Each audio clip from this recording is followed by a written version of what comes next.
بسم اللہ الرحمن الرحیم۔ ناظرین، خارش کا بہت ہی نایاب نسخہ، قیمتی اور سادہ سا نسخہ ہے، بے ضرر۔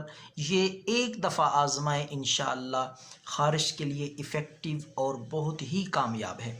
تو آپ نے لینی ہے پھٹکری، تھوڑی سی پھٹکری اتنی مقدار میں لے لیں۔ اس کو آپ نے توے پہ رکھ کے جلا لینا ہے۔ جب وہ بالکل نرم ہو جائے، راکھ کی طرح ہو جائے، پھر آپ نے توے سے اس کو اتار لینا ہے۔ کسی برتن پہ رکھ لیں، کسی کاغذ پہ اتار لیں۔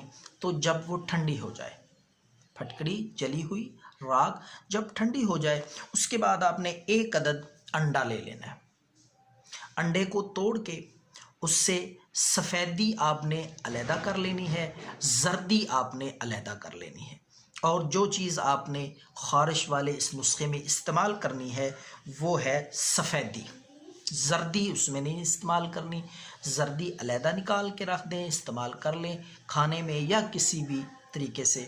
تو جو سفیدی ہے وہ لے کر 1 انڈے کی، اس میں وہ آدھا چمچ وہ پھٹکری جو آپ نے توے پہ رکھ کے راکھ بنائی ہے اس کو شامل کر کے اچھی طرح سفیدی میں، یہ دونوں چیزیں ایک لیپ سا تیار ہو جائے گا۔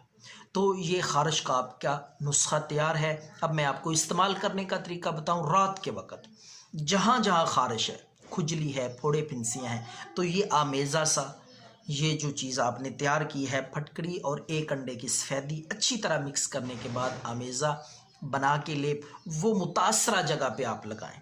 خشک خارش ہے، کھجلی ہے، پھوڑے پھنسیاں ہیں، پرانی سے پرانی خارش 3 دن میں انشاءاللہ مکمل طور پہ ٹھیک ہو جائے گی۔